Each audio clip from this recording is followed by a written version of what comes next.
semuanya, jujur saya benar-benar antusias banget buat ngebahas topik kita kali ini. Antusiasme supporter di luaran sana saat ini benar-benar lagi meledak, dan wajar aja. Kita semua pastinya udah nggak sabar nungguin FIFA Matchday bulan Juni nanti. Fokus utama kita tentu aja ngebongkar racikan taktik baru yang super segar dan pastinya debut para pemain diaspora yang udah ditunggu-tunggu banget. Di pembahasan kali ini, kita bakal membedah langsung apa sebenarnya master plan dari Coach John Herdman. Jadi, siapkan fokus kalian karena ini bakal seru banget. Coba deh tanya ke diri kalian sendiri, siapkah kalian melihat racikan taktik paling mematikan di bulan Juni nanti? Hype luar biasa dari para fans saat ini tuh valid banget. Ini bukan cuma soal pertandingan biasa, tapi ini adalah ujian taktis sesungguhnya buat John Herdman. Kita semua super penasaran pengen lihat gimana amunisi baru dari para pemain diaspora ini bakal berpadu dengan talenta lokal di lapangan. Bakal sepecah apa? Oke, langsung aja kita bedah. Hari ini kita punya 3 poin krusial. Pertama, soal gairah jelang ujian taktis. Kedua, kita bakal bahas kode keras 4 bintang yang lagi rame. Dan ketiga, kita intip misi mencari Jonathan David untuk cetak biru generasi 2030.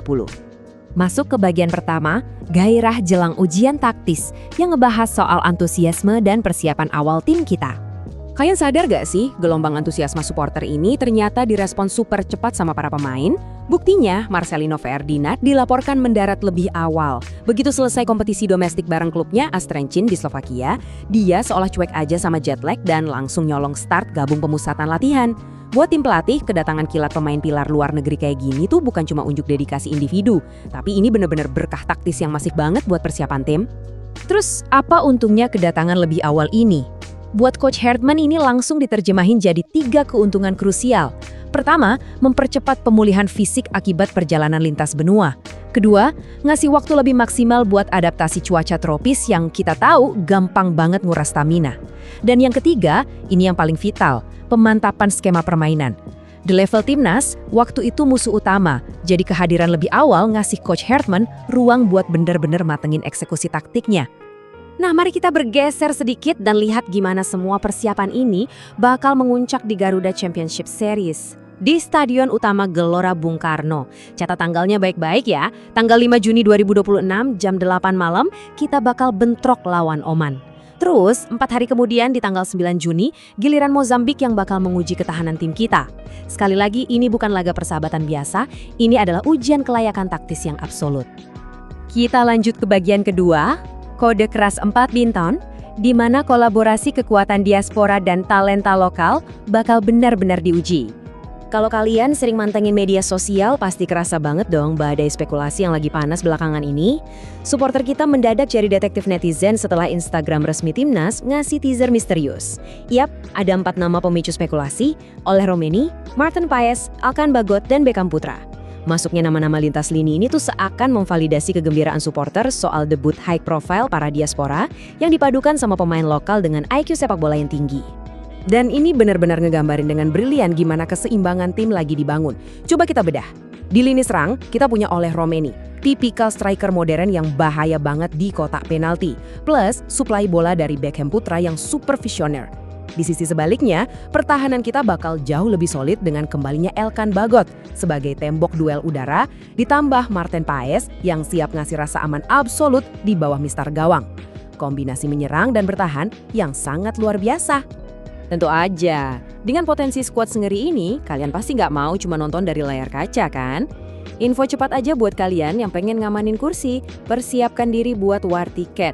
Penjualan dibuka tanggal 22 Mei via Livin by Mandiri dan tanggal 25 Mei lewat situs kita garuda.id.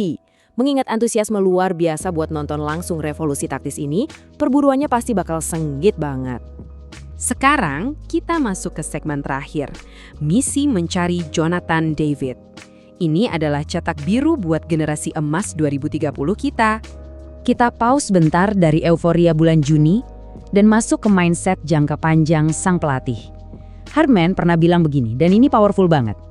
Hal terpenting dalam membangun sebuah tim adalah memahami timnas ini ingin dibawa kemana pada tahun 2030. Luar biasa kan? Di saat kita sebagai fans masih sibuk mikirin laga bulan depan, Coach Herdman udah narik garis visinya sampai ke Piala Dunia 2030. Ini bukan sekedar mengejar kemenangan sesaat. Dan dia nggak cuma jago ngerangkai kata, dedikasi totalnya dibuktikan dengan manuver mengejutkan, dia turun langsung memimpin sesi latihan di Persija Jakarta Elite Pro Academy. Ingat, ini adalah akademi terbaik 2025-2026 kita. Daripada cuma duduk di ruangan ber-AC buat mantau tim senior, dia bener-bener mau menyentuh langsung akar rumput sepak bola Indonesia. Yang bikin langkah ini jauh lebih keren adalah transfer ilmu yang terjadi. Hartman secara aktif bertukar pikiran dengan pelatih-pelatih lokal top masa depan kita, seperti Furkan Alkatiri di tim U20 dan Ferdiansyah di U18. Ada pertukaran taktik dan mentalitas bertanding level dunia di sana. Jadi, yang diangkat standarnya bukan cuma pemain, tapi benar-benar seluruh ekosistem pembinaan kita. Nah, yang paling menarik dari sini adalah gimana ini mengingatkan kita sama rekam jejak sukses dia di Kanada. Di sana, Hartman berhasil menciptakan bintang global kayak Tajon Buchanan dan striker mematikan Jonathan David. Sekarang, dia bawa janji ambisius itu ke Indonesia lewat misi radikal memantau anak-anak yang bahkan baru berusia 15 tahun. Tujuannya jelas, nyari bibit unggul buat dipoles jauh lebih cepat dan terarah. Dan angka 3 ini membuktikan kalau mesin scouting kita udah menyala. Saat ini ada 3 pemain muda potensial di luar negeri yang lagi diawasi super ketat sama tim kepelatihan nasional. 1 talenta lagi ditempa di Jerman dan 2 lainnya di Belanda. Ini benar-benar nunjukin kalau radar pencarian bakat kita udah bergerak demi mencapai standar global. Sebagai penutup, coba deh kalian renungin pertanyaan provokatif ini. Akankah talenta-talenta muda ini benar-benar menjelma jadi generasi emas kita di tahun 2030 nanti? Jujur, dari antusiasme gila-gilaan nungguin perpaduan skuad diaspora bulan Juni, sampai ngeliat blueprint ambisius memantau anak usia 15 tahun, kita semua seolah lagi nyaksiin sebuah evolusi yang nyata. Terus pantau perkembangannya, dan mari kita saksikan apakah fondasi ini bakal bawa Garuda terbang lebih tinggi.